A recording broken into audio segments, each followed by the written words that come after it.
On Friday, they ended it all. A reading from Mark chapter 15.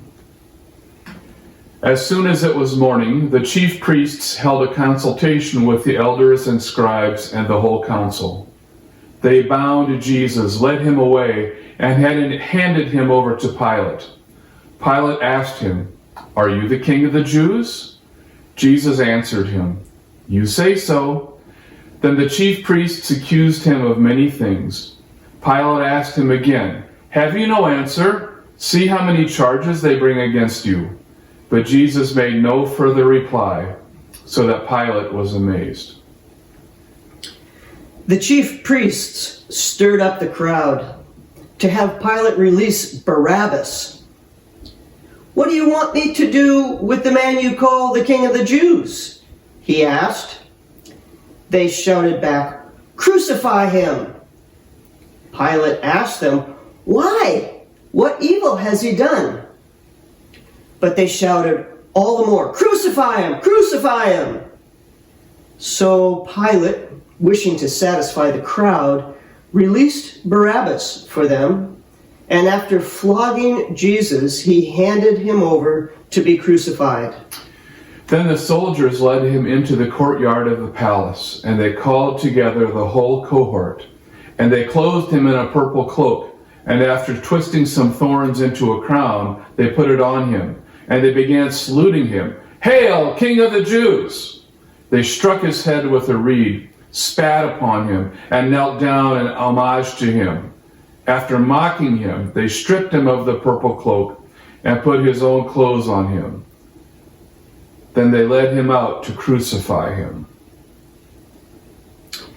They brought Jesus to the place called Golgotha, which means the place of the skull.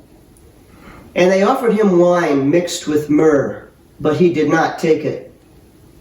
And they crucified him and divided his clothes among them, casting lots to decide what each should take. It was 9:00 in the morning when they crucified him. When it was noon, darkness came over the whole land until 3 in the afternoon. At 3:00, Jesus cried out with a loud voice, "Eloi, Eloi, lama sabachthani," which means, my God, why have you forsaken me?" When some of the bystanders heard it, they said, "Listen, he is calling for Elijah." And someone ran, filled a sponge with sour wine, put it on a stick, and gave it to him to drink, saying, "Wait, let us see whether Elijah will come to take him down." Then Jesus gave a loud cry and breathed his last. It was on the Friday that they ended it all.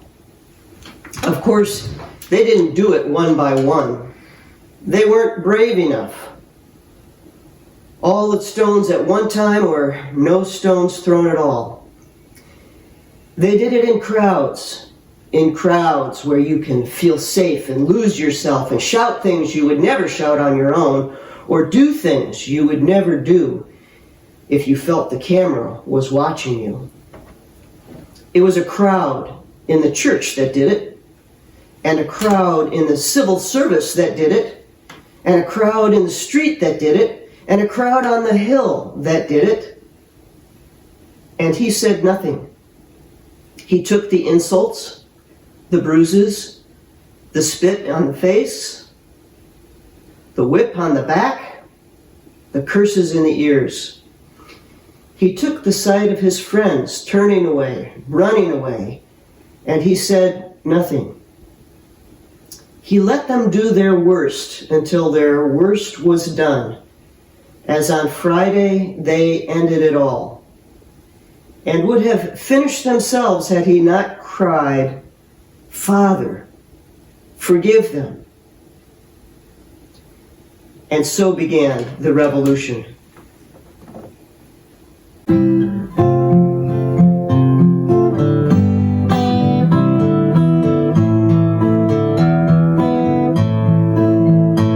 O sacred head, now wounded with grief and shame,